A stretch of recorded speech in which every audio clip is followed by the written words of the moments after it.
All right, guys, we're live on the YouTube, and joining me today is a YouTuber who has done pretty much the scariest thing that one person can do. She has come out as conservative, the scariest of all words. Candace Owens, AKA Red Pill Black. Welcome to the Rubin Report. Thank you. I'm so happy to be here right now. I am very happy excited to have you here.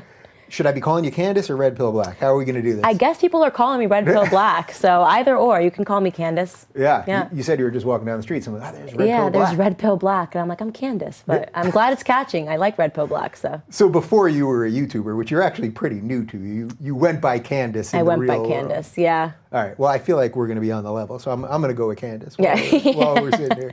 So you have a crazy story, an interesting evolution. You've suddenly caught fire, and you're doing pieces all over the place. You were on the Daily Wire this morning. I saw you on Jesse Waters. Was it this past weekend, right? Correct. Just a couple days ago. Saw a clip of that. You're bouncing around. You're making moves. Who is this Candace person? All right, let's just do some history for the people that don't know about you at all. I'm just a girl that makes videos. The history is I grew up in Stamford, Connecticut. I went to school at the University of Rhode Island, pursued a degree in journalism, which is quite ironic. Whoa. Yeah. Someone that studied journalism that's trying to tell the truth? This is fascinating. Yeah, absolutely. After college, I was in a lot of student loan debt. You know, I came from a family that doesn't have any money whatsoever, and I had to just pay it back. So the smartest move for me was to go into finance. I hit the ground running in New York City, worked at a private equity firm for 4 years, left that firm and wanted to do my own anti-bullying startup thing that went really sideways when the left tried to do hit pieces on me during the election, and that was my red pill moment. Really? So wait, how did doing an anti-bullying thing get you caught up in the left?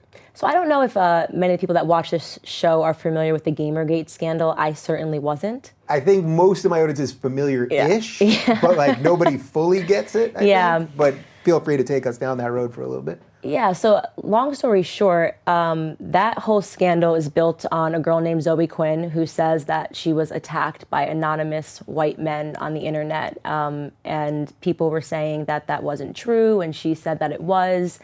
And if they were anonymous, how did she know their skin color? I don't know. If you read the pieces in the media, it's fascinating, you know? Yeah. So I was doing an anti-bullying startup that I was really passionate about, and I got a phone call from her, and I put up basically a 3-minute video on Kickstarter teasing what we were going to do. And I said this one sentence, which was a figure of speech that I think set the alarms off. I said, what we're doing is figuratively lifting the masks up off of trolls. At the time, she was working at Twitter. She was working for Twitter for something called Crash Override Network, and I immediately received an inbox from her on Twitter saying she'd like to talk to me about and try to convince me that the project that I'm doing is bad, which is very interesting. Yeah. So she calls me up, and I have no idea who she is. I don't know what Gamergate is. I don't know what doxing means. And she says, you have to pull your project because people actually don't want to find out who harassed them. She said, I'm a victim, but I never want to know who harassed me on the internet. Like, she was basically arguing a point that didn't make sense. If she was actually harassed on the internet, then obviously my technology would be a godsend, because they never figured out who harassed her. And I said, you know, I appreciate the phone call. This isn't really making sense to me. Yeah. You know?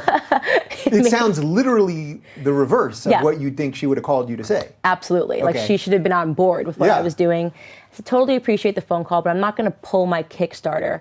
And she started crying. And she said, if you don't, it's going to ruin everything. And she told me that she spends time on 4chan because of what she does, and she saw that people were already talking about my project, and if I didn't pull it, these anonymous white men and Trump supporters, you have to remember this was during the election cycle, were going to come after me and dox my family, which essentially means put up their personal information so people can try to kill them. That's what she says. So she said this is what they are going to do. So she was oddly threatening you with being doxed, but it wasn't she that was going to dox you. She thought I was a total moron, I think, you know, and I'm like, okay, I'm not pulling my project. She hangs up the phone crying. Within 2 hours, we were absolutely inundated. About 4,000 emails via Kickstarter, like, nigger, nigger, nigger, die, die, die, pull your project. And they have these super obvious screen names like, Trump or die, Trump 2020, white man behind computer. That's a good one. That guy's always tweeting me. So, and I'm like, is she kidding? All men, by the way. Everyone was like, Dave at, Bob at, no woman. And magically, everything that she tried to warn me about came true within a couple of hours of me refusing to pull my project. So I tweet very quickly, again, not really knowing the bread and butter of the Gamergate scandal. I said, all I can say is that 100% after speaking with Zoe Quinn, this girl was never harassed. She's doing the harassing. And the next morning I woke up, The Guardian, The Washington Post, and New York Magazine were all calling me. I was a nobody with a Kickstarter that was 3 minutes long. Kickstarter pulled my project, and the next day, big media. And in my head, I'm thinking, journalism major, Washington Post, amazing. Like, at that point, I considered myself a liberal, Democrat, if you will. And so I was like, great, I'm going to talk to them. I'm going to tell them about this girl. They're going to write the piece, I have a bad feeling where this is about to go. This is about to go completely sideways. Okay. So I speak to a person named Jesse Singal, who works for New York Magazine, and he's like, yeah, I saw your tweets. He's not a fan of mine. No, he is a journalist hitman, as I like to call them. And he speaks to me, he's like, yeah, I saw your tweets. I just want to speak to you about what happened, super nice. Yeah, and I tell him everything. I'm like, yeah, Zoe called me up, open and shut case. Obviously, she told me to pull my project. I didn't, and then I got harassed. He instead writes this article, and the tone of it was essentially trying to gaslight me. Oh, she seemed like a nice girl, but she got dragged into this conspiracy theory. Zoe actually is a girl that was harassed, And at that point, I realized, oh my God, like the media is going to try to kill my project, and these journalists are absolutely lying. So the Washington Post called me, and I had the good sense to actually record it. I just turned on my camera and said, something fishy's here. And this girl was obvious. This girl, Caitlin Dewey, was asking me questions, and she was trying to figure out who was funding us. And her job, or her role, was to cut off the funding, cut off the legs of Social Autopsy so it could never see the light of day. And she started calling around, so I actually got a tip that she had already written the article and she was going to try to smear me. And I essentially went back and forth with the Washington Post. I had caught her in a lie via email versus what she said on the phone, and they pulled the article last second and told me I wasn't important enough to run it anyways when I threatened to sue them. Wow. Yeah. All right, wait, there's so much here, and it's so related to everything, and we haven't even fully got to your political awakening yet. Yeah. So first off, I love that you said they're hitmen. Yes, journalists not are journalists. hitmen. Yep. Yeah, because the phrase, I mentioned it to you right before we started, I've been saying they're activists, not journalists, but they're hitmen. Absolutely. Is what they really are. There's so many examples of this. That guy you mentioned, it's not even worth mentioning his name again. Yeah. I mean, he's attacked me on Twitter for nonsense, and it's just it's like, you guys, you're not even pretending. No, they are hired, and the higher ups definitely know about it. They are hired to take people out and to take businesses out that, are a threat to them for some reason. And my threat was that they actually thought that I had created technology that was going to unmask trolls. Imagine what that would have done in the heat of the election. Hillary Clinton had millions of followers on Twitter. What if I actually created something and said, actually, that's all coming from, that's like one person, they've created all these accounts. She's actually not winning this election. What if I found out on Twitter that the person that was writing Black Lives Matter saying, die, die, die, nigger, nigger, niggers, was actually someone that worked in Hillary's campaign to create this environment. So they were actually terrified that I created something, that was going to ruin everything. So wait a minute. So did you actually create? No. Right, so that's the thing. So you didn't even create this technology. They had actually done their job as journalists and asked me questions about what I had created. Yeah. They would have left me alone. But, all right, and then Kickstarter pulled it? They pulled it, didn't give me a reason. They just pulled the project off. An anti-bullying, and could you do anything that's more innocent or more PG? An anti-bullying, hey, we're raising money, we want to try out this, anti-bullying tech startup type thing. We had nothing but a splash page at that point. Yeah, all right. So, it's funny because hearing this, it all sounds incredible, and yet I've personally been part of some of this stuff. I've obviously sat across from people from Brett Weinstein and Colin Moriarty, people that have been through this monster. Right. This dishonest media, the craziness online, all of this stuff. So, okay, so this is all happening to you. When did you start piecing it together? Instantly. The second the Washington Post called me and Caitlin Dewey was trying to cut off the legs of the funding, I realized what I had to go back and watch the Kickstarter and say, what did I say that set this off? And I realized it was that one line. They thought that I actually, and then her saying, you're going to ruin everything. I pieced it all together instantly, and I realized that my friends were my enemies and my enemies were my friends, and the only people that covered the story extensively and accurately were the white nationalist Breitbart. Fascinating, right? These evil alt-right white racists covered a black girl who was trying to do a tech startup being attacked by the media. It's so interesting that she used the word everything. You're going to ruin everything. That's a really fascinating little play. Terrifying. And you know how sometimes one word can actually change everything? Yep. Can change everything. Yeah. One word, but you're going to ruin everything. Like, you would think that in her line of work and with all these people, they're always complaining about these trolls. Yep. You would have been handing them the golden ticket. Right. And I am convinced it's because they are running essentially an anti-marketing firm, right? So they get people to go online and they can build people up or take them down, or they can get people fired up by pretending that they're white men, you know, and during the election cycle, that was needed.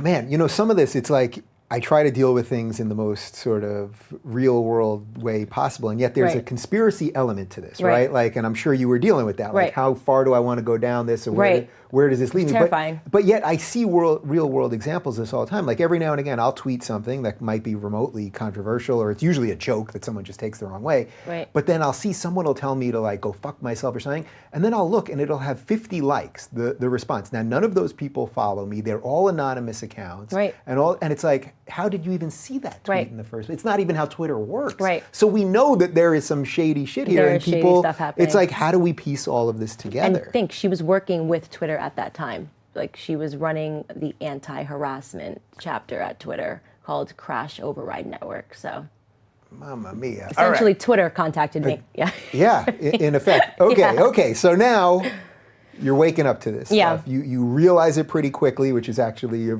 great credit to you, I think, because I think a lot of people kind of see it, and then you either get scared or you're like, no, I must be doing something wrong or whatever. Okay. So you wake up to all this. How quickly did that jump to the way you thought about politics? Instantly. I mean, I became a conservative overnight. You know, I realized that liberals were actually the racists, that liberals were actually the trolls. And then at the very same time, 'cause you have to remember, this is April 2016. Trump is on the screen saying that the media is lying, that CNN is fake, that all of this, you know, it all began to resonate with me because I realized that everything he was saying was true.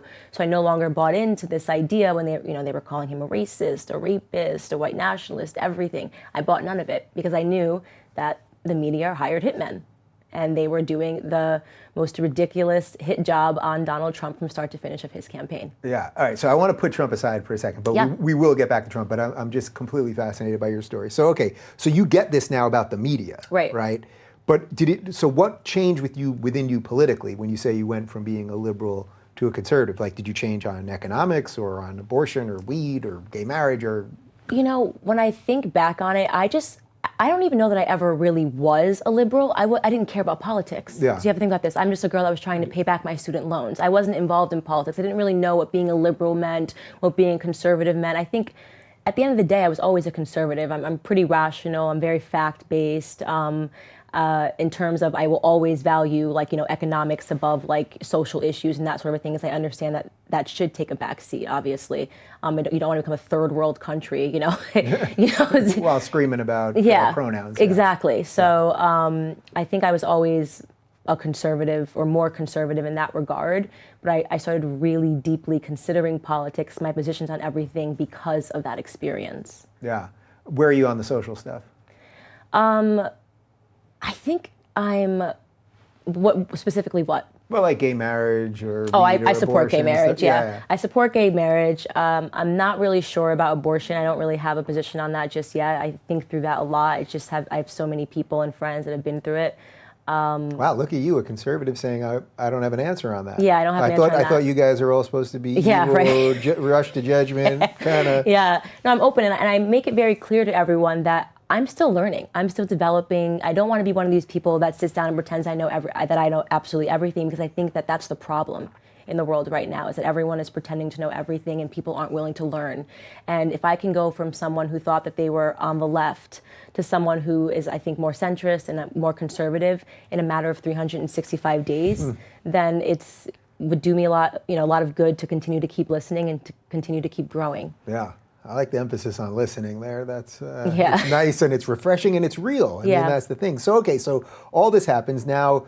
You did a hilarious video about what it was like to come out to your parents. But when you started talking about this stuff publicly, or did you have a little period first where you were talking about it privately before you started doing the YouTube thing? Yeah, I mean, as you mentioned, it really was a very scary thing to go through, and it was terrifying. And you have to remember, I was a private citizen then. So when media does hit piece on you and you're a private citizen, that can ruin your entire life. You know, you can't go out and get jobs anymore because they naturally believe whatever they read.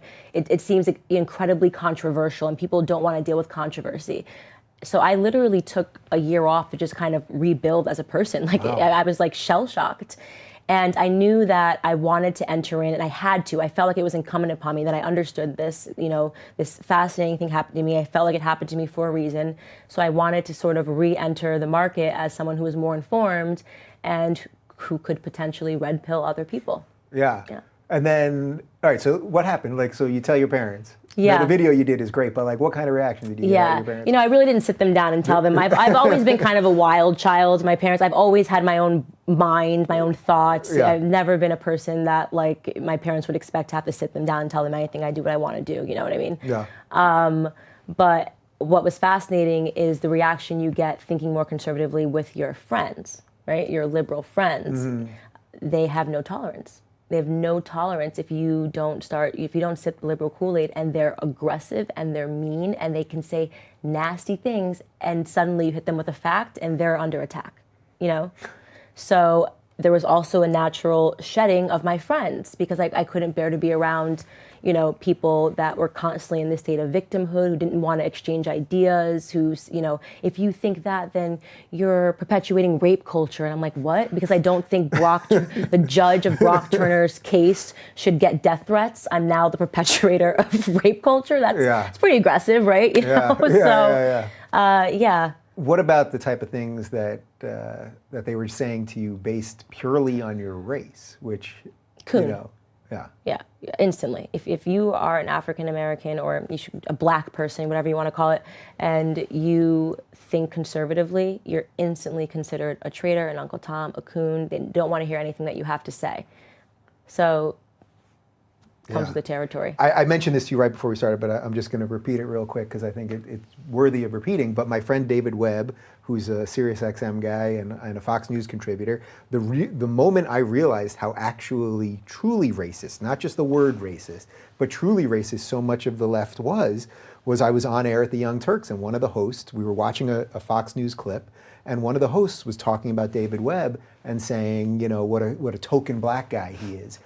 And I remember thinking, I know him. I just had dinner with him 2 weeks ago. This guy believes what he believes. That's racist. Right. What you just said is racist because you look at a black man and think if he doesn't think the way you want him to, that he's a token. This is the essence of prejudice, prejudging. Right, and people can't take that and apply it somewhere else. Like if someone said to you, hey, because you're black, you must listen to hip hop music and wear your pants low, you'd say, hey, that's ridiculous, you're stereotyping, that's racist. But if someone says to you, hey, you're black, so you should be a Democrat, they don't apply that's the exact same sort of racism. Yeah. Yeah. Well, it's a phrase that Bill Maher used to say a lot, but originally it's from George W. Bush, which is the soft bigotry of low expectations. Absolutely. Yeah. Absolutely. God, that must be endlessly patronizing to have to deal with that bullshit. Yeah, absolutely it is. And, the most refreshing thing in the entire world is that there are a lot of black people that reach out to me on Facebook and say, thank you so much. I'm finally feel like I can come out and say that, I disagree with the way that things are going. That's the point of me doing all of this,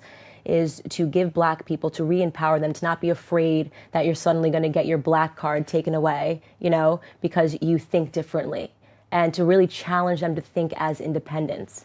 How much is it that you think that there are other black people out there that are afraid to deal with what you're dealing with right now? Because I see that I get emails all the time from lefties, I don't even know what color or race they are, it doesn't even matter, but just saying, if I started talking about this shit, I'm going to get in a lot of trouble. Right. I don't know, I'm cursing a lot. Right, yeah. I don't know, I've dropped a couple, No. I don't know why, but if there's something about your story that strikes me as so like, Yeah. just in what's happening right now that, Yeah, that for whatever. I know. But that concept though of, I get it from these people saying, I'm afraid, but I never thought of it specifically within the lens of the black community of like, that they're going to take away my black card. Yeah, I mean, it's ridiculous. Like you can get your black card taken away. That's impossible. These are our stories. This is my history. This is my grandfather who, was raised on a sharecropping farm. He's the one who raised me, who was branded in the face by the KKK. I know what real racism is, okay? And the first thing they do is they threaten to take away your black card. And that to me is something like, who taught you to hate your own race when they accomplish something? When they do something differently. I don't know where that came from. The psychology of that has always fascinated me because they use these terms like coon, like Uncle Tom. Who taught them those words? Who taught them to be so nasty towards someone of their own race and their own kind, to hate difference in their community? Yeah. So it's really interesting. It's fascinating. And I always say, I identify as black, but black is not, I don't think that because I'm black, I have to think a certain way. You know what I mean? There's an odd position here also because in a weird way, if you just happened to be white and you were saying these things, then in a certain way, you'd probably get a little less traction in this, right? Right. Which is it's a reverse of identity. It's a reverse of identity politics. Right. And I know neither one of us want to play those things, Right. but it's even with me, being gay it's irrelevant in the scheme of things, but every now and again, I do use it to throw it in their face. Right. Like, oh, actually, maybe you guys are the homophobes Right. if gay people have to bow to everything that you gay you say people all the time. but the gay people, you guys have a whole nother set of issues that definitely need to be addressed because I'm telling you, they're forcing you back into the closet. They're looping you in with issues that don't even make sense, right? Like, why the hell should a gay person have this, like, LBGT? How many letters are they going to stick on that? You know what I mean? Like, one is just who you're attracted to. Being trans has nothing to do with being gay or lesbian. But they make you, that's the brainwash, that's the groupthink. Well, if we gave you gay marriage, so now you better help trans people get into the military. What? Yeah. How did I get here? And then the second they don't need, right, exactly. Wait. Well, I always think that, like, I have no more inherent knowledge of what it's like to be trans than a straight person or anyone else. Like, right. I was born in the right body, Right. so I can't, that sounded probably the wrong way, Right. but now I get in trouble for that.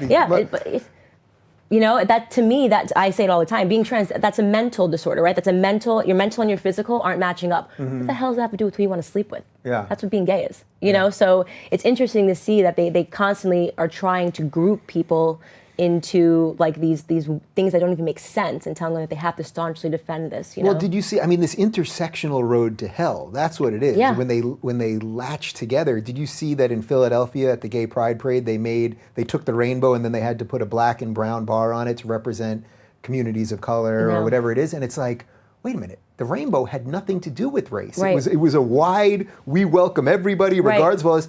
You guys now are the ones that made this about race. 1,000%. Yeah. It's fascinating to watch that people don't realize it, and gay people are being used like pawns right now to fight other people's battles. Do you see that in a lot of other minority communities in general? Because I see a split now in the gay community kind of waking up to this stuff. I see it in the black community now. I see it in the Jewish community. I see it in the Asian community. Right. Because they really need to get rid of the Asians. That's the next one. Right. Because Asians work hard, are very successful socioeconomically, but they're a minority. We can't have a successful minority. Right. So they're coming for the Asians. I've started to see it lately, and I think that's just going to be ramped up. Yep, absolutely. Man, we got our work cut out. All right, so then you start. So then you put videos on YouTube. Your channel has blown up real quick. I mean, you got over 100,000 subscribers in pretty much a matter of no time. Yeah. Suddenly, I always say, like, I end up with guests because suddenly on Twitter there'll be like something kind of bubbling, and I'll be like, I should probably know who that is. Right. And you were like, it was like suddenly out of nowhere. Every day, people were like, you got to talk to her. You got to find out who. Somebody tweeted me this morning. They were like, I was the first one to tell you about her. So people want credit for it, but. So you put the videos on. Were you shocked how quickly they Absolutely blew up? shocked. Absolutely shocked. And more than it blowing up here, I was shocked to see that they were dubbing these videos. I have like a French base of, I have like people in France are dubbing all of my videos in French so that people can understand them. People in Brazil are dubbing them in Portuguese. So I was talking about something that I thought was sort of unique to America. Yeah. But I'm realizing that I've hit an international nerve when I talk about the media and how the media, affects our psychology. So that was something that I wasn't expecting at all whatsoever. Yeah. So now you've sort of been embraced by the conservative crew. As I Right. said, you were on Waters, you did Daily Wire, Right. You met with the Prager guys, blah, blah, blah. So you're doing all that. Are you meeting a lot of scary racists? No, I haven't. It's so weird. These white nationalists are really bad at their job. Really bad at it, So what would you say to the average person that might say, well, wait a minute, she's diminishing the racism that exists or something like that? Like, I They're the hear ones that diminishing the word racist. It's a joke now. It's a joke. Everything's racist. Just because somebody thinks differently than you does not make them a racist, okay? And when you continually keep calling people racist, what you're actually doing is diminishing the experiences that real people that lived through eras like that actually had. Yeah. So, and it's upsetting. It really is, because the civil rights era was meaningful. Classic liberalism was meaningful. These things, we do need, liberalism in that regard, right? When something actually happens that we need people to step up to the plate and say, this is wrong. We need classic liberalism. Yeah. Should I do the sell job on classical liberalism to you? Or you just skipped over. You went right to conservative, but we could probably work it through. Right. Maybe that would be for next. It's gone. The movement's been hacked, and it's so many of these movements, they try to dress it up and rebrand it. This is liberalism. No, it's not. This is fascism. Yeah. You're saying that people have to think a certain way because of the color of their skin. Okay, that is absolute racism, in my opinion. To say that I can't think anything else than this or that because of the color of my skin. That's absurd. Yeah. That's absolutely absurd. You can't think this or that because you're gay. You have to always vote this way because you're gay. You have to vote this way because you're a woman. Hillary ran a campaign on being a woman. Yeah. Did you see the thing with yesterday? I think it was Michelle Obama saying it was the women that voted against Hillary voted against their own interest. It's like, Stop. it's Stop. just, they don't stop though. They don't stop. I hate feminism, so you can't even get me started on that route. And I mean, they don't stop. They just keep tripling down, doubling down, quadrupling down. Like, they're just like, we're just going to keep doing the same thing and see if it works. It didn't work, okay? It's not working. People are getting sick of it. People are getting pissed off. And people are abandoning liberalism. So how does this stuff link to the feminism thing? Because I know some people will watch that, they hear, I hate feminism, like, see, she hates women. Hates feminism. But what is that? How is this all linked into feminism? Because Absolutely. that's one of the pieces that I think people can't quite figure out. How did this thing get so corrupted? Because, it's absolutely corrupted. That's the right word. It is corrupted. It's radicalized. Feminism, used to, used to be a classical liberal thing, right? It used to be about, we actually do not have the right to vote. When it was first born in the 19th century, it was actually about women needing the right to vote. It was about women's suffrage. What don't women have that men have now? Can you answer that question for me? I was trying to think of something funny here. I'm working. I mean, What don't women have that men have? Other than different body parts. What are the opportunities that are going on? Even that would be offensive. Right. Yeah, I know. See, right? It's unbelievable. And so they've radicalized it. And again, it's another form of identity politicking. You are a woman, so you have to think this way. You have to think that way. You have to vote for Hillary, who was the worst candidate ever, right? There's so many issues that I have with beyond Hillary, her husband, okay? If we want to talk about real issues in the black community, let's talk about the crime bill, that he put in place and all the black people that he put behind prison, behind prison bars. He actually ruined an entire generation of black families. And that's sort of like, which Larry Elder spoke to you about, that's where everything, when our families got deconstructed in the black community, that's when everything went sideways for us, okay?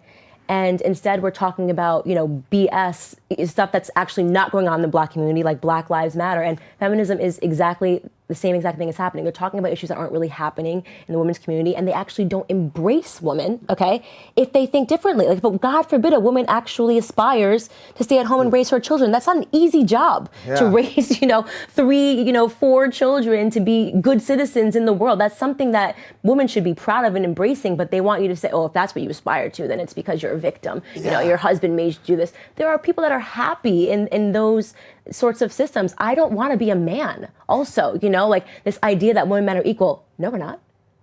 women and men are not equal. There are differences. You know, we have different hormones going through our body. We're different people, and that's totally fine. You can't have a baby. I can have a baby. We're not the same. Okay, and that's I'm going to hold that against you. Right? We're just not the same. Yeah. So it's been increasingly radicalized, and if you weren't done with it by the end of Hillary's campaign, I mean, it was just. She really took it to the next level. Yeah, it's so, but this is what intersectionality is all about. We're watching all of these fake, nonsensical things that got everyone ginned up. We're just watching them crumble in front of us. Right. Which I think is why there's so much craziness right now. Right. So how do you approach, you know, when I'll talk to Larry Elder or some other conservatives about this, that it's actually the Democratic policies that have harmed the black community? Absolutely. That seems like one of those topics that the second you even go a little there, you just get an unhinged amount of hate. The reason that I think the biggest problem that we have in the African American community is that we're actually not educated about our history whatsoever. Black people don't know their own history. All they know is that they turn on CNN and CNN tells them to look at this, look at that, to be afraid of this or to be afraid of that. And they don't know these things that Larry Elder talks about, right? Which is why, to me, the way that I want to approach it is I plan on getting in the faces of these movements because I think that the indoctrination, the brainwash happens somewhere on the college campuses, you know? Mm-hmm. That's where people start to think, I'm a liberal, this is what I should care about, this is what I should not care about. And the issue that the conservative community is having right now, in my estimation, is that all of the, you know, major Charlie Kirk, Milo Yiannopoulos, who else is going out and speaking on college campuses right now? Well, Shapiro. Shapiro. Yeah. They go out to these college campuses and Coulter, and they speak to conservatives. Mm-hmm.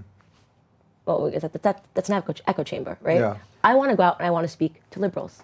I want to go out and I want to speak to black people. Yeah. You know, good luck getting invited by liberals. I don't get invited by liberals. Yeah. I get invited by libertarians and conservatives. Right. Yeah. It's a little different. They're supposed to be very intolerant, yet they are okay with all of my liberal cred. Right. Yeah. But I hope you do. Yeah. And that's where I think that I can make the most difference is that I really want to speak to them and just level with them. This isn't about name calling, which tends to only happen, you know, if you're on the right, it comes from the left. This isn't about name calling. This isn't about trying to, you know, say I'm right and you're wrong or that I'm smart and you're stupid. It's really about trying to level with them and get them to understand where their ideas came from. Because at a certain point I was brainwashed too. So I understand it. I get it. Yeah. I get what we think.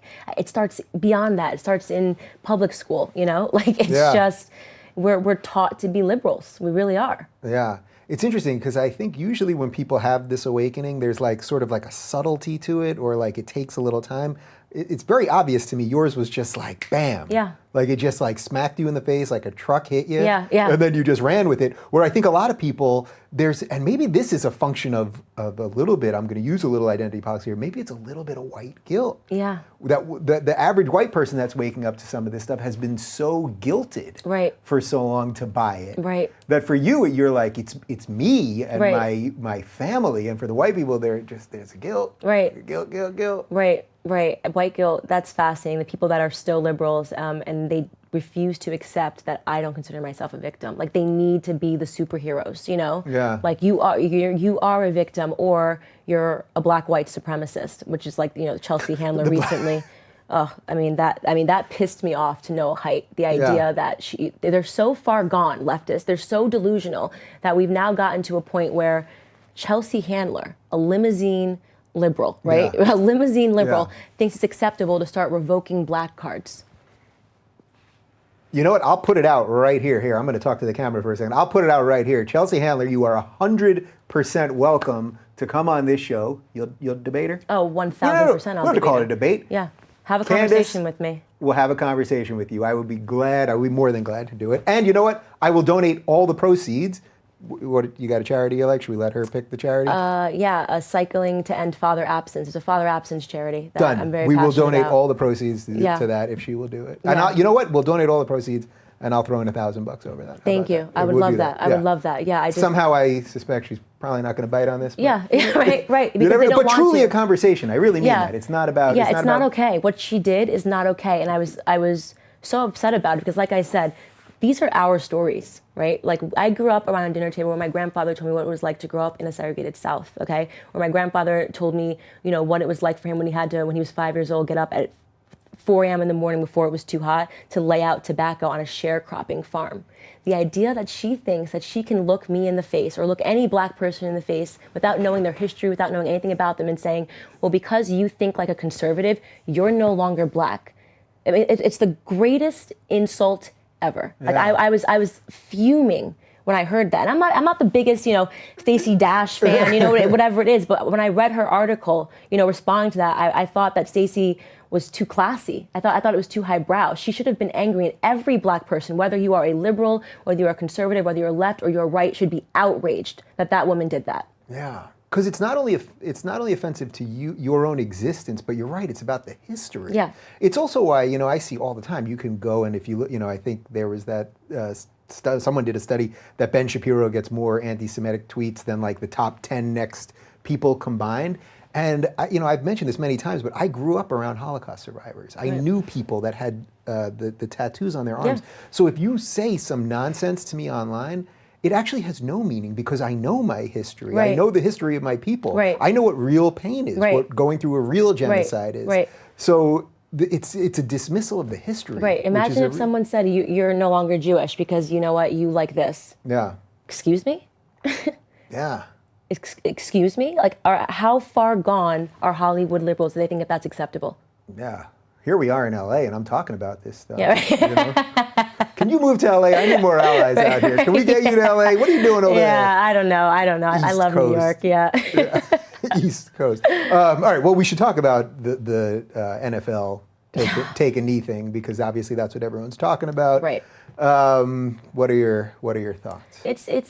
It's trending. It's ridiculous. It's uneducated. Obviously, I would say, no offense, but I don't really care if people take it offensively. Athletes aren't the brightest bulbs, right? I mean, what are we talking? Think about the kids you went to high school with that made it, to D1 schools. They aren't the brightest bulbs to begin with. Half of them don't even know why they're on their knees, okay? It's just literally trending, and it's upsetting to see another, people that you should have someone from the NFL talk to you about why they're taking a knee. Colin Kaepernick is half white. He tweets the most ridiculous things, He started the trend of, I don't know if you know Independence Day.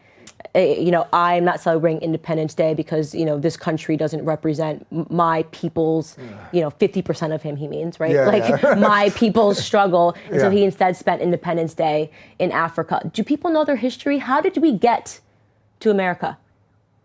How did we get to America? Who sold you to the Americans? They always say, we were kings, we were queens. No, we weren't. We were slaves and peasants over there too. You know what I mean? People don't know their own history. They think that we literally were kings and queens, okay? Right. And white men came over and put us in ships and brought us over. That's not the way it worked. Does anybody want to live in Africa right now? Are you actually upset?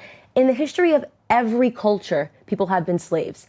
I don't know why people that are African or, African descendants, I should say, we're all American, right? I don't know why people that are in America feel that they have a right to, some sort of reparation for the fact that slavery happened. It's ridiculous to me. And to think that this was all inspired by Colin Kaepernick and people are now being completely disrespectful to the veterans, okay? And the people that are actively in the military, do you know what that flag means to them? They're willing to die for it. You are a millionaire athlete on your knees, not respecting your country. It's anti-American. It's disgusting. It really is disgusting.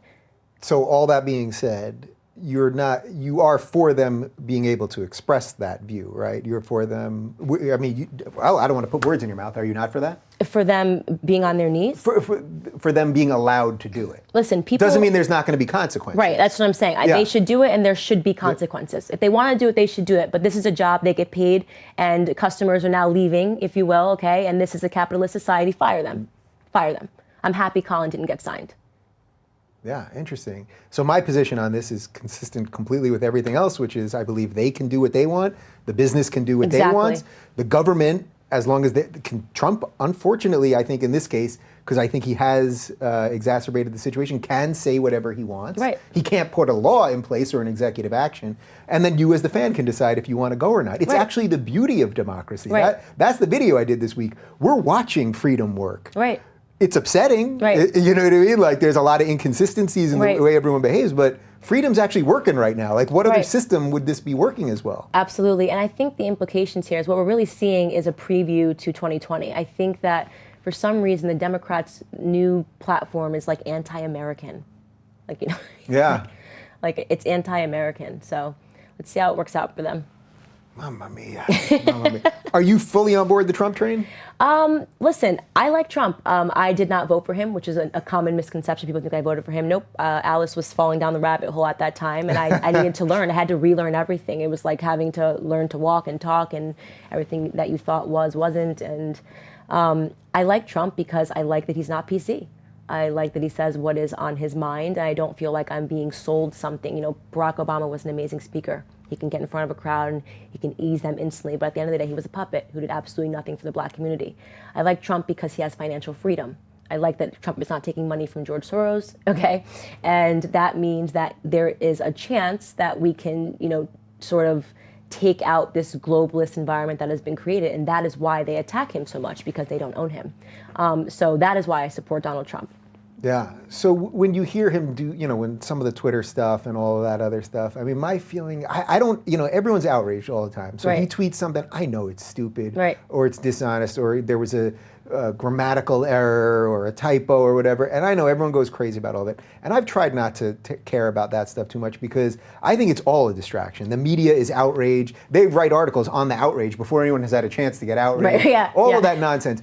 But is there any element, like, do you think he's fully telling the truth all the time? I mean, this is the one piece of the, look, I have a lot of Trump supporters that watch the show, obviously. I think I've been very fair to him. People on the left, many hate me because I've been fair to him.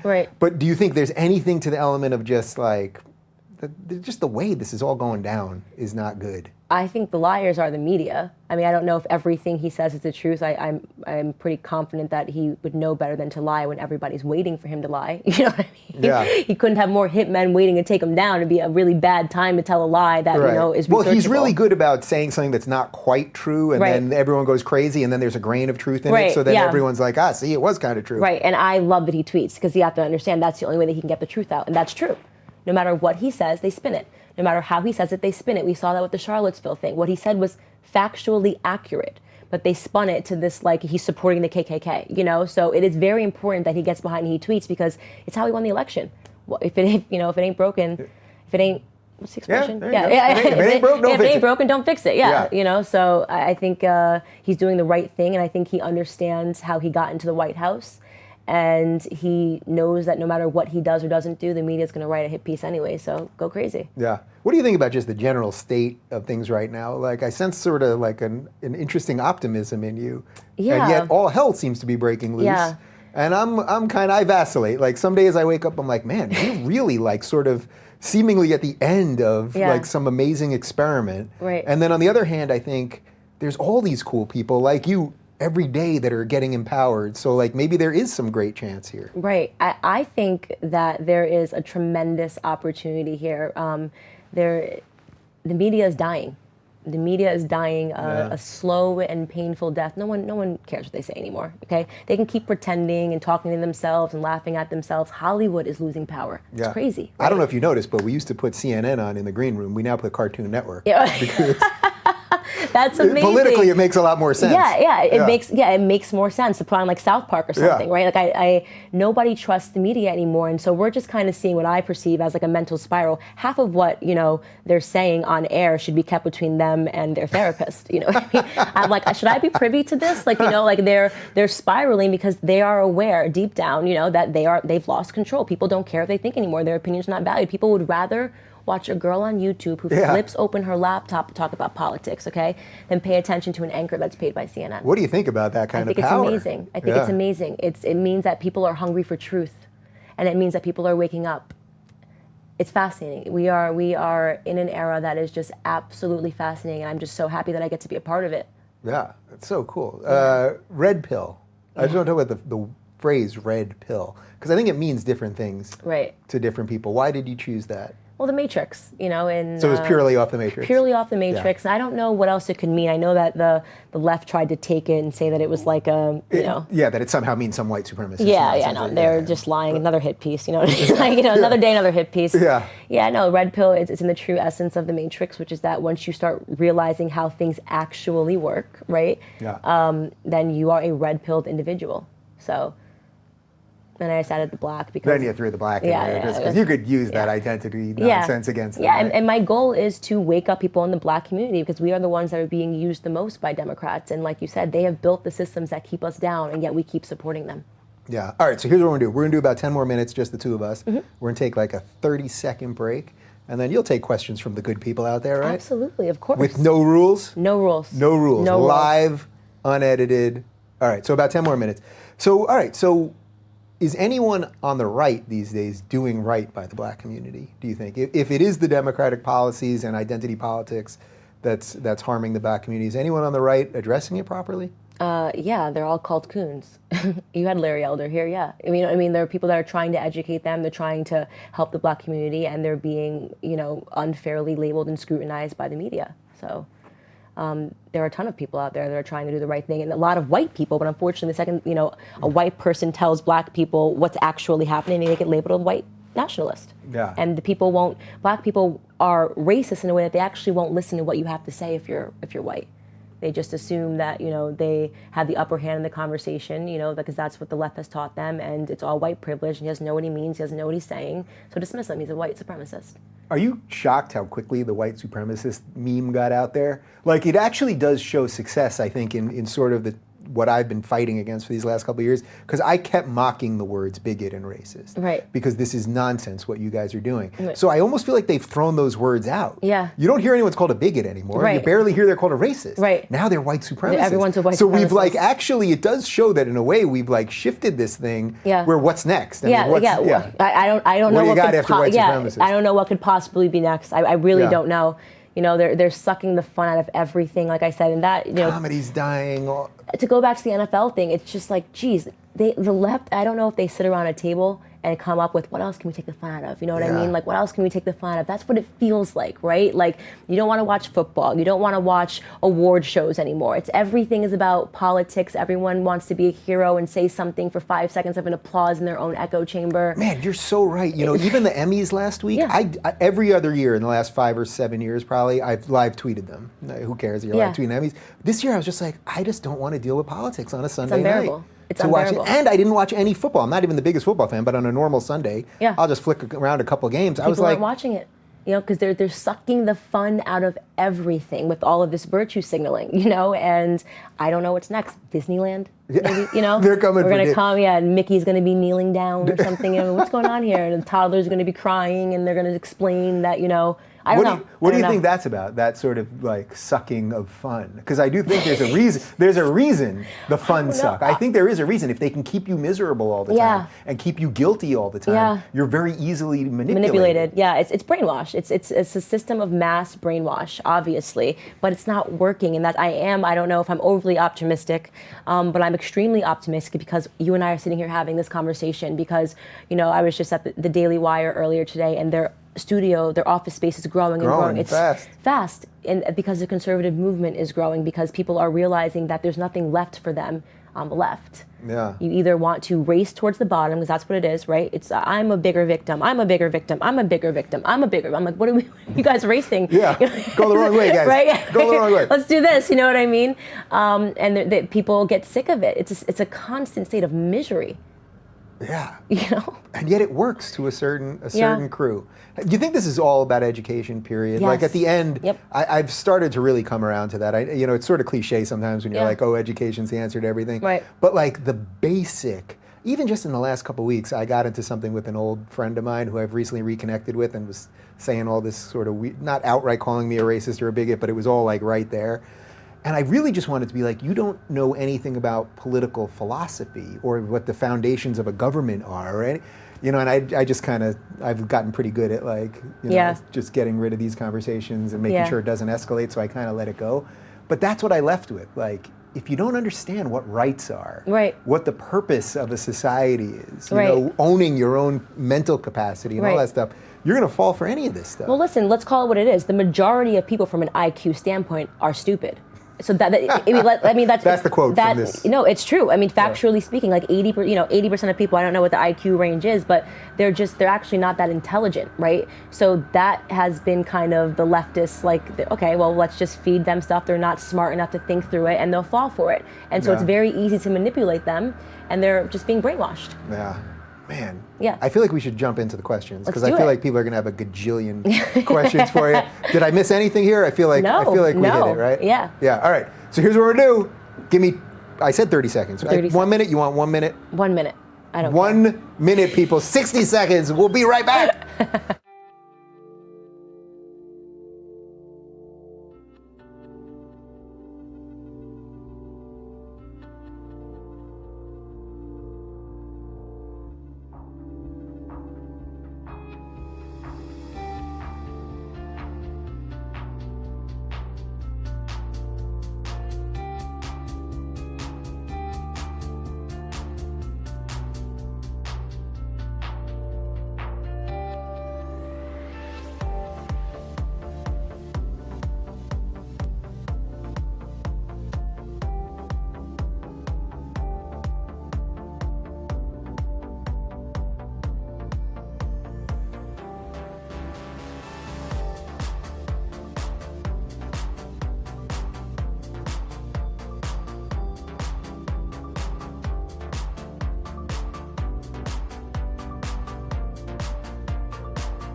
All right, guys, we're back. We are live on YouTube and Facebook.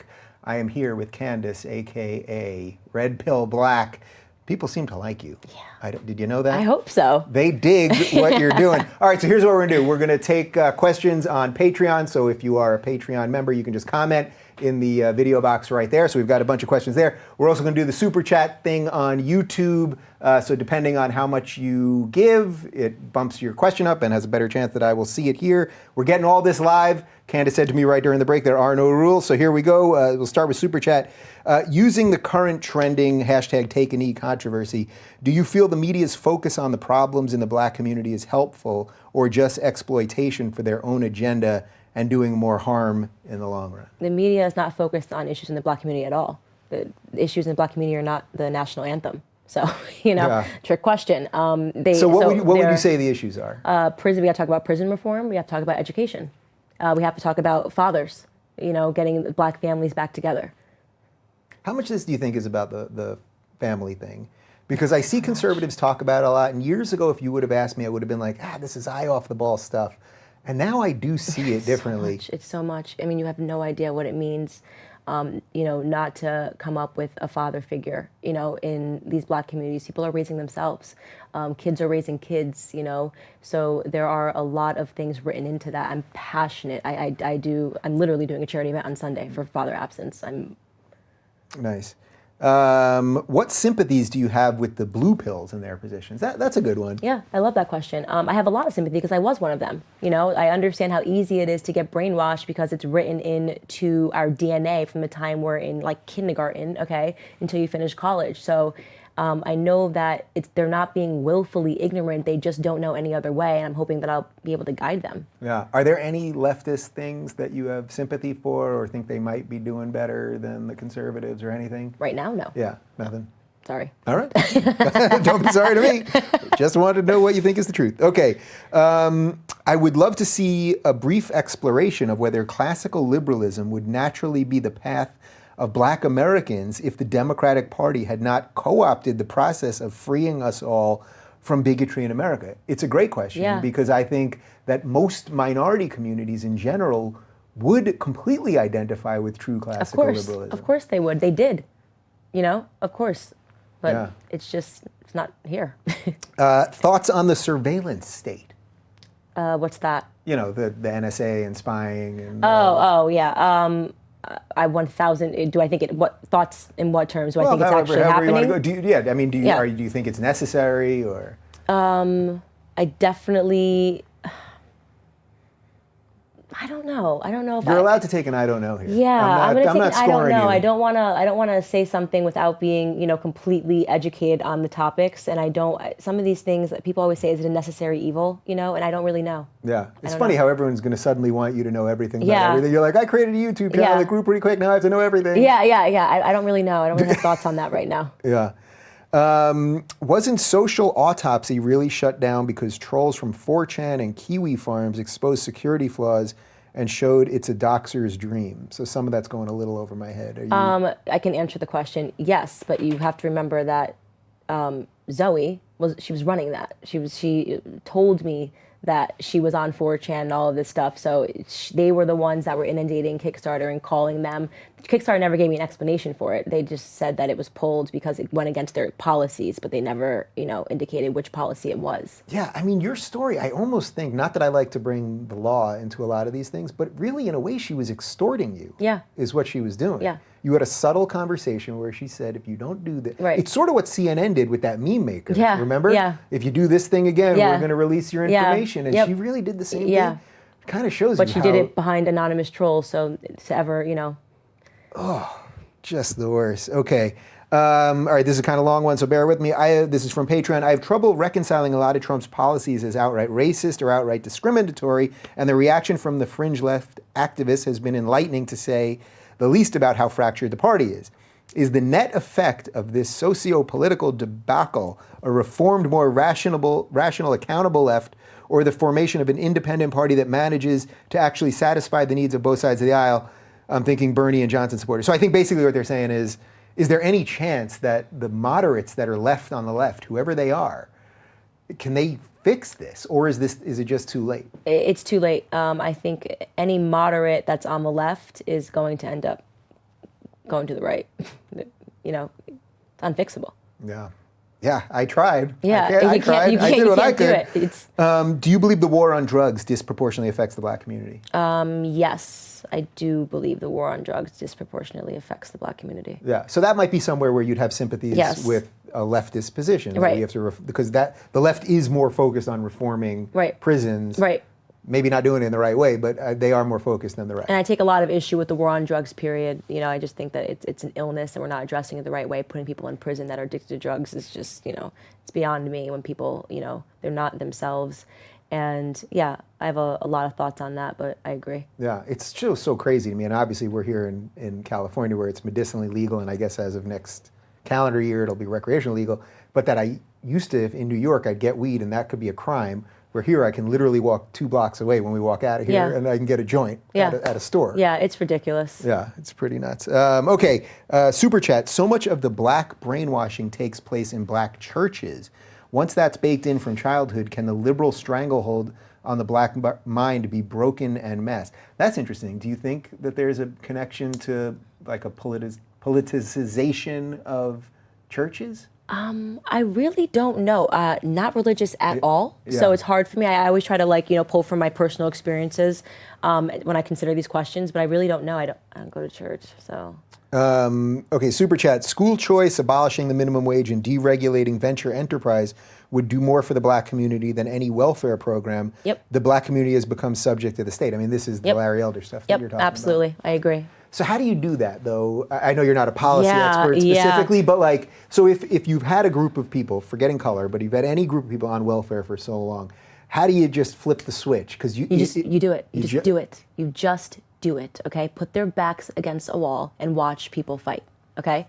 People are not going to say, "Oh, well, it's gone. I guess I'm never going to eat ever again." You know what I mean? People. This is the problem: is that they become reliant on it because it's there. Yeah. You know what I'm saying? If it's not there, they will come up with other solutions. That's called being a human being. We are naturally survivors. Well said. All right, let's jump over to Facebook. Let us know how to support her. So they want to know how to support you. We'll get to that. And I want to see you stick around and continue to do your work. Great interview. How can people support you? I'm on Patreon. So if I can siphon money from you on Patreon, yeah. If you're donating, I'm just kidding. You guys Patreon.com, red pill black. Yeah. Okay. What do you think about millions of young Americans on psychiatric drugs is the reason that so many are brainwashed? Again, I know you're not an expert in some of this stuff, but... I'm sorry, can you repeat that? That so many young Americans are on psychiatric drugs. Don't even know. I am passionately against psychiatric drugs, passionately. I mean, if people are, and when I say that, I mean that we are just overprescribed. It's unbelievable. Your kid can't focus, so he's got ADD, so you give him a pill. No. Maybe he's not interested in reading a math book. Right. He'd rather be outside playing. You know what I mean? Like that's not like a focus. It's you're focused on what you care about. If you're interested in something, you're going to be focused on it naturally. So a lot of that stuff, it scares me. Yeah, that the age is just going down and down and down in terms of what they're willing to give children. I mean, that is like a scary and a whole other topic. Xanax to combat sadness, which is like a natural state of being a human being. You're sad sometimes, you're happy sometimes. And, my friend put it to me really well in college. She said, if you can answer the question as to why you're sad, you don't need a pill. If me and you were sitting here right now, I just break down crying for no reason, something might be a little wrong. There might be something going on there that I need to consult a psychiatrist about. If I'm crying, hysterically and under my covers because my mom died, okay, I don't need a Xanax pill. Mm-hmm. I have to deal with being a human being. Yeah. So how that stuff, it's so obvious to me how it affects the brain. Now, I'm not saying there aren't legit reasons to be on some of that stuff for sure, and a certain amount of people need a certain amount of help. Right. But there was about a 6-month period when I was on one of those, I don't even remember what it was called, like Celexa or something, I don't know, about 6 months. And a friend of mine died, and a very good friend of mine from childhood, and I was with my whole family. We all were very, very close with him. And everyone else was hysterical crying, and I felt nothing. That's exactly what it does to people. It doesn't make you feel happy, it doesn't make you feel sad, it just makes you exist. Yeah. And that's terrifying. And then I literally, so they tell you to get off these things, the way you're supposed to do it is you'd wean yourself off, like maybe every other day, then every other third day or whatever it is. I just went off. I just didn't know that. And I was just like, I'm not taking this anymore. I'm not even telling the doctor, blah, blah, blah. My brain, about 2 weeks later, I could, when you used to turn on an old computer and you'd hear like whirring and buzzing and I literally was hearing that in my brain. My brain was like restarting. Yeah, Crazy. It's terrifying. Yeah, pharmaceutical, that's a huge issue and a platform that people should be talking about. A whole other thing. Super chat, how would you reform the prisons? How would I reform? How would I reform that? I'm not the president of the United States. I'm open to having a discussion and seeing what somebody would present as a means to reform prison system. First off, stop arresting people for things they don't need to be in prison for. Okay, we don't need somebody to be in prison because it's just 3 strikes you're out policy over smoking a joint or anything like that. So a lot of that starts with just actually looking at the reasons people actually go to prison. I think would be a launch pad. But there's a lot going on there. You'd have to really speak to people in prison and understand it better, and I'm not there just yet. Yeah, I have a feeling you're going to be involved in all of these conversations. Yeah, I would love to. It's good that they're all of my uncles in prison, locked up. Visited my uncle in prison growing up. It's so that's a big part of being black in America. I'm sure Chelsea will say, it doesn't matter. You can get that taken away. Don't upset me. All right, super chat. Candace, I know you're from Dallas. I grew up there and later Austin. I have lived in San Francisco for the last 12 years. Your opinions of Dallas and that of the Bay Area, if you've ever visited. I'm not from Dallas. So. Well,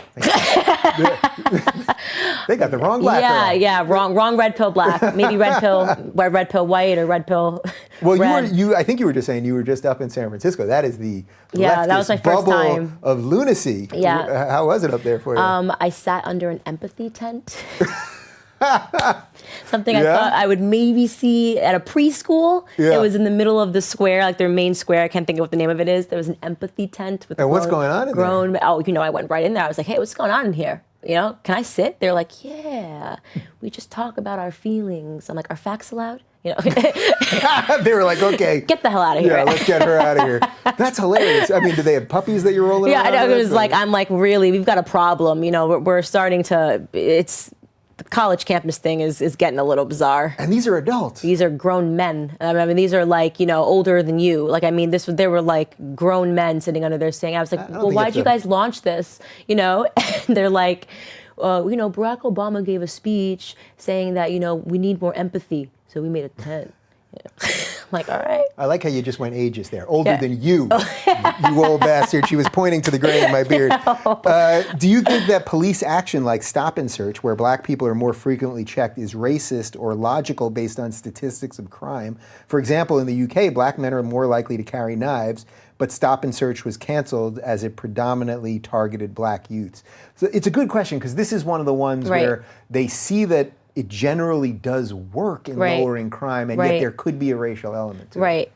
And some people would argue they're overtly racial. I don't think that it was intended to be racist, and as you saw, that like you said, there were positive effects to it because it is real. But just imagine the other side of that, which is being a black person and getting stopped for no reason other than the fact that you're black. Like that's not cool. You can't just walk down the street and be like, well, we know in this area black people normally do this, and because you're black, we're going to stop you. So I can see it's violating. It doesn't feel good to just be, could be you because you're black. Yes, it is true what he's talking about from a statistical standpoint. Black people do commit, these crimes, and that's something that can't be ignored. But I'm not sure that like creating, a policy of profiling based off of that really works. Yeah. Yeah, because like I would be really upset if I just got like stopped because I was black. Yeah, like, for be sure. like, are you kidding me? Like, I mean, a year ago when I lived in West Hollywood, which is pretty white area, pretty uppity or whatever, I was literally pulled over while looking for parking outside of my house. So I was just trying to park and whatever, and I got out. It turned out that it was obviously the officer was training a younger guy and was just trying to like show him the ropes a little bit. And he asked me how much I had drank. I literally did have one glass of wine at a friend's before. He had me below the breathalyzer. I had to follow a light, look and all this, stand on one foot. And I was nervous, even though I knew I wasn't drunk, I wasn't doing anything illegal, I was right in front of my house. But I was nervous. But I did think in that moment, because I haven't been pulled over by a cop besides that, and I did think in that moment how quickly these things could escalate. Right, yeah, it's a slippery slope. It's a slippery slope. I mean, imagine if we were like, hey, it turns out that the majority of people that have DUIs are white males, so we're just going to be stopping white males. Yeah. So you're a white male, so you get stopped. It's like, what? Like. Yeah, and also I'm a little dyslexic, and when he had me do he wanted me to follow a light but not move my head, so I could just move my eyes like this. But my head just kind of kept moving. It's like a little bit of like, I can't jump rope. Like some weird thing that I have. Yeah. And just I could see how if I was a little more hostile, if he was actually racist. Right. Because you're instantly going to be hostile if you're getting stopped for doing nothing. Yeah. Yeah. So. All right. Super chat. Dear Candace, will you be in Europe? And if so, will you go to lunch with me? Sure. I love lunch. I love food. And I love Europe. There you go. What do you think, this is Super Chat again, what do you think of Planned Parenthood killing black unborn babies and limiting the black population, and why do black conservatives look hot? How about we'll deal with the second part? Let's do the second part first. Why are black conservatives hot?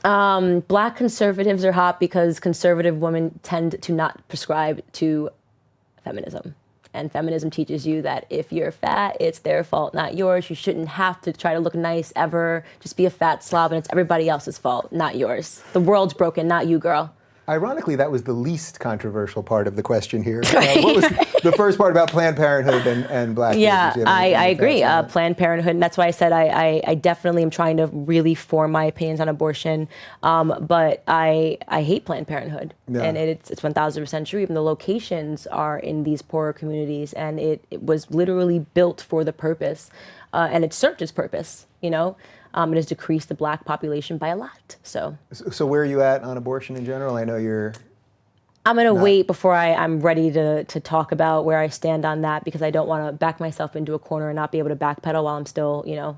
But I have a lot of conversations with people, and I am careful not to take a position, but when I do, it'll be a firm one. Yeah, it's one of those ones where I think you can have a totally principled position from both sides. Right. So I happen to be pro-choice. I've heard Ben Shapiro's arguments on pro-life, sitting in that very chair, and I think they're perfectly principled, and that's what being an American's all about. Right. We're going to disagree on these things, and I mean, I think it was like marketing even. Like, I think abortion is really just about population control. You know what I mean? Like, so I don't really buy into this whole, it's about pro-choice. It's just what they've convinced you. It's about pro-choice, That's some serious red pill there. Right, She's snorting the red pill now. All right, guys, reminder, what are we doing here?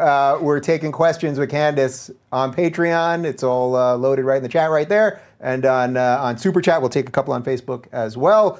Let's roll. Well, a few people have asked something to this effect.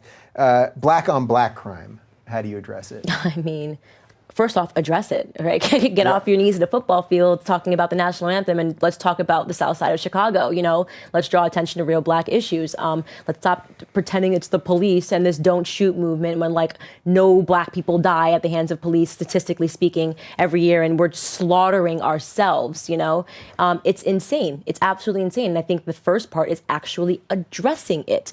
Black people stop pretending that the biggest threat to the black community are the KKK in Charlottesville or, white police officers shooting black people. We have to actually talk about the issues first before we can come up with solutions. Is the inherent problem, though, that the cries of racism and bigotry and all that have just effectively silenced the people that should be allies to this? You know what I mean? Like some people that are just like, I don't even want to deal with this. Right. So I'm just not going to say anything. Right.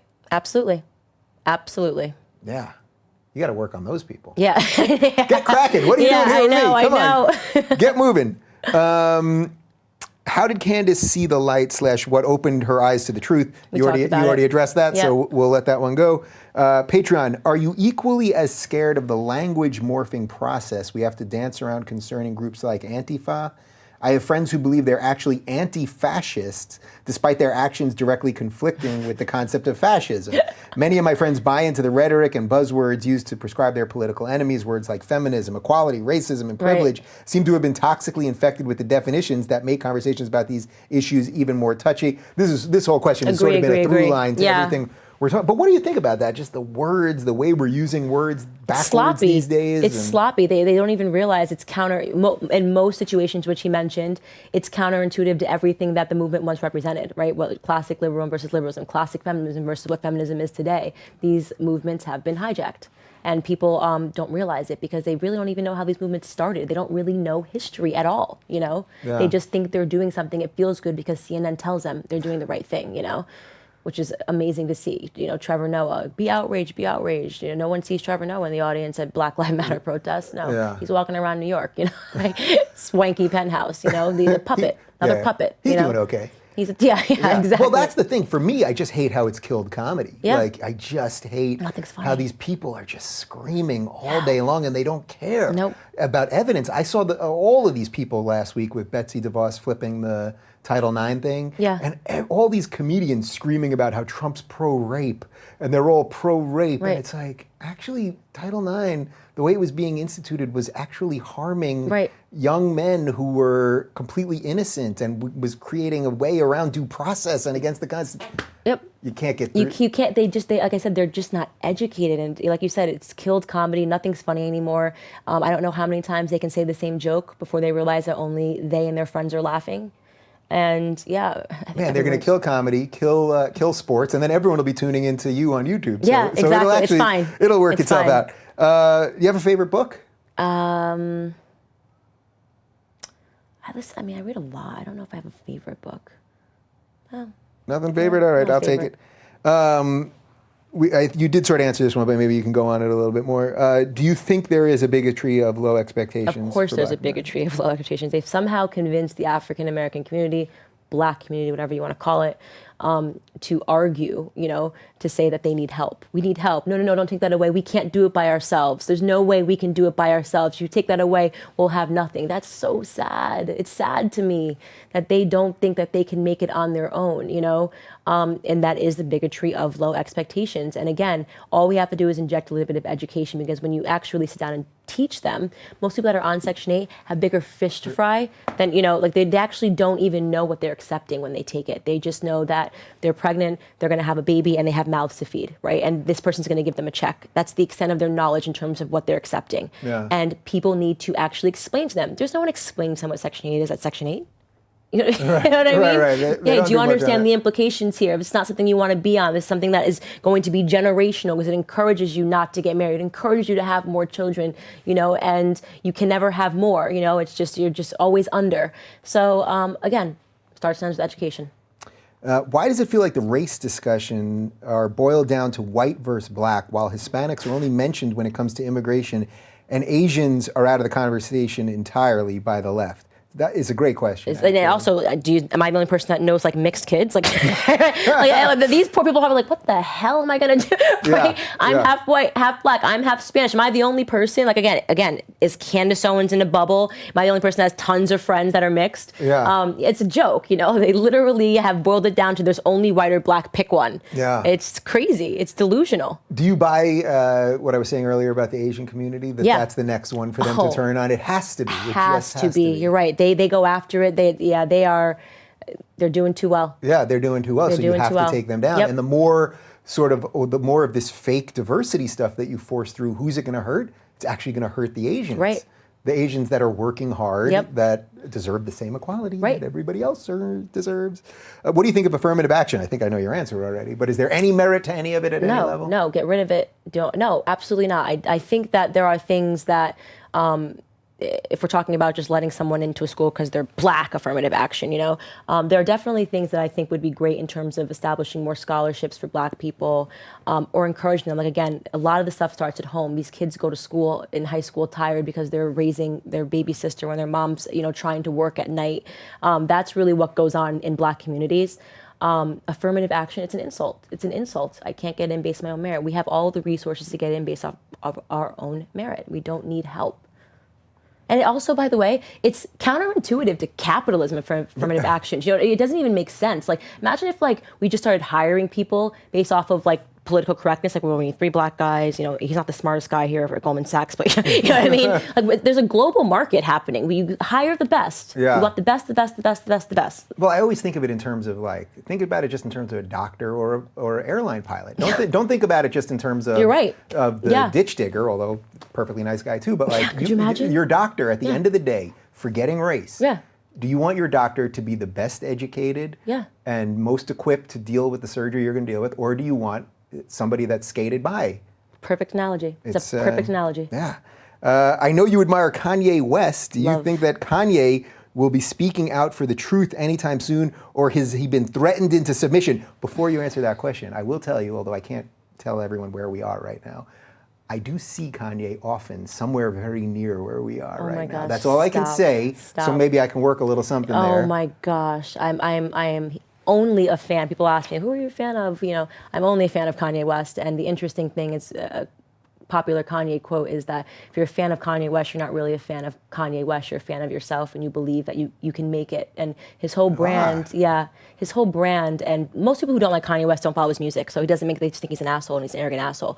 And what he actually is preaching is holding on to your own ideas, holding on to you, the version that you are, the version that you were when you came into this world before, school sort of stripped you down and made you think that you couldn't do it. What we're talking about, right? Low expectations for everyone, black, white, Spanish, that's what you learn in school. You got to go work for somebody. You got to do this on the SATs. You got to be interested in math, science. Maybe you're not good at that. Maybe you're only good at this. So his whole brand is what I love. It's about just believing in yourself, to the umpteenth degree, to the point of almost delusion, stepping into your own world and being in your own mind and not allowing people to taint that. I don't even remember the question. I think the question basically was, do you think he can kind of go all the way? Yeah. In terms of what you're talking about on the political level, the stuff that you're really getting to, you think he can get there? Because he kind of jumps in, right? He does. He jumps in, and the problem with Kanye is he gets misunderstood, and he's not the most eloquent speaker. He'll rant, and then he'll say one thing and go over here, and people that don't follow him don't dig deep enough. Yeah. But, Kanye, what he could do for the black community, and he tried it. He told them, I supported Donald Trump, and look what happened. It's a mental disorder. Right, didn't he check into a thing the next day? Yeah, they, people were like, down. he only said that because he has a mental disorder. And he purposely, when he checked out, what did he do? He went straight to Trump Tower and did a photo op with Donald Trump to let people essentially know that wasn't a mental disorder. I said what I said and I meant it, you know? And it's because he's always been anti-PC. People look back at that Taylor moment and don't realize what he was saying was true. You know, she didn't deserve the award. There's really people that follow music. It's outrageous that she won that award, but it was about, you know, pleasing a certain fan base, whatever it was. It was totally like, you know, hijacked, and he did it.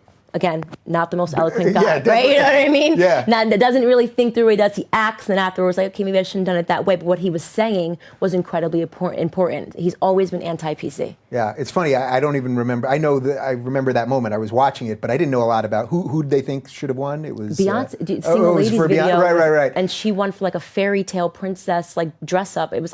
Right, so I'm not. That's like not really my music, so I don't. Yeah. I didn't really care about that. But I remember watching and thinking what a dick he was. But understanding it the way you're framing it. Yeah, because people don't follow music, so that's what I said. It's very hard for people to understand Kanye West or to be fascinated by him or to understand that. I first said, if you understand Kanye West, then you can understand the movement of Donald Trump.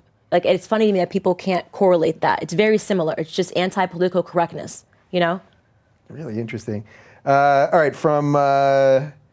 Super Chat, what do you think of the regressive left coined by Majid Nawaz, also Sam Harris for president? If Sam runs, I will vote for him. I think we got your sense on what you think of the regressive left. Yeah, lunacy. Not a fan, not a fan. Fair enough, Absolute not a fan. lunacy. All right, you know what I think we're gonna do? We're gonna do a couple more. You wanna get a drink after this? Yeah. Maybe we'll go hunt down Kanye? Yeah, let's go find Kanye. Yeah, all right. So we're just gonna do a couple more and then we're gonna get a drink.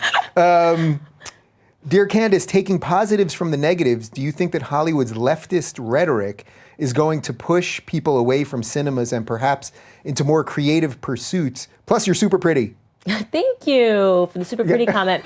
Yes, I think Hollywood is a sinking ship. They either got to shut up and do what they do. We want to see them act and sing bad, you know? You know what I mean? That's it, you know? Yeah. I said in a video, but the extent of me watching the VMAs, like the dumbest reasons that I don't care about what your personal opinions are, and stop speaking down to the rest of the world, you know? So yeah, I think they're a sinking ship. I don't know what other creative fields. Well, YouTube and just do your own thing. Yeah, you know? do your own thing. Yeah. You know, it's funny. I always think it's so funny. Like, people want to get their morals from Hollywood or morals from sports. Yeah. That's just an industry. Yeah, that would be like so saying, I want to get my morals from the garbage industry. It makes no sense. It just doesn't make sense. Yeah. They have a product. Yeah. They want people to buy that Exactly. product. Why would you get your morals from Hollywood? I gotta get my morals from the pet industry. You know, it just doesn't make sense. All right, couple more. As a black conservative, are you ready to experience black on black racism a la Aunt Candace, which is a hilarious display of racism? On Candace? Aunt Candace? A la Aunt Candace? Oh, yeah, got it. Well, Yeah. I mean, I see a couple of that. Sure. I named my vlog series The Myth of the Coon for a reason. You know, it's a myth. I don't care. Call me a coon, call me Uncle Tom, Auntie Tom, Aunt Candace, whatever you need to call me that makes you feel good. I'm not going to stop. You know, I'm here to stay. This is a good one. I'm glad someone's addressing this. I should have mentioned before. Can you describe any efforts to control your message you've experienced from YouTube, Twitter, et cetera? It's interesting because it's an alarming trend. So I've talked a lot about it, obviously. You mentioned with Zoe involved in Twitter already. Have you seen anything that you can really point to as? I was censored on YouTube. They pulled my video for no reason. I don't even what video curse. was that? That was the Black Lives Matter list of demands for white people. I read her list, the girl who wrote the list out loud. And I kind of pointed to the fact that it kind of sounded like Veruca Salt. Don't care how I want it now. It was a very funny, lighthearted video. Yeah. And as soon as we crossed 200,000 views, YouTube pulled it and said that for bullying, and I kind of created a firestorm on Twitter and it got reestablished. Facebook pulls a post every other day. I don't even know what they're pulling anymore. Half the time it's okay, locked out of my account, got to get it back in. Do you understand our policies? These are my videos. I don't even curse in my videos. You know what I mean? So, of course, they're in it together. We understand that. They came out and said, hey, we're going to start censoring, or helping bullying. It's all about bullying. That's their Well, it's all shtick. about diversity. Yeah. And if we were to use their shit against them, can't we use some of that diversity? Yeah, exactly. So it's interesting. I'm the top of the progressive stack. They don't want to hear me speak. So. All right. We'll do three more, and then we're going. Patreon, do you believe there's an inherent systemic racism? No. In this day and age, no. Absolutely not. There's not. And how would you define systemic? Meaning laws? Yeah. We can do whatever we want. We have all the resources to do whatever we want. We can build companies. There's nothing that is there's no law that is stopping me from doing anything that I want in my life right now. So no. Fair enough. All right, 2 more. And by the way, will you stick around? We'll do a rapid fire Patreon exclusive with you. All right, cool.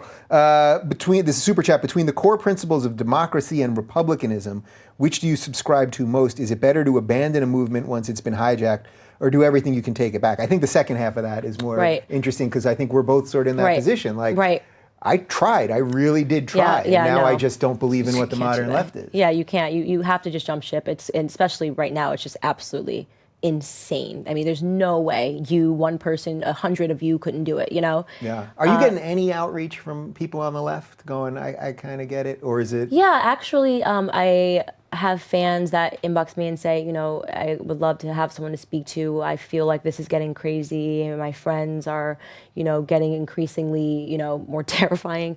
And I take time, I speak with them. It's a big part of who I am. Before I go to bed, I just get on Facebook and I'll answer them and I'll try to guide them. A lot of younger people, which is interesting, you know, Black people in college saying like they feel like they can't speak up.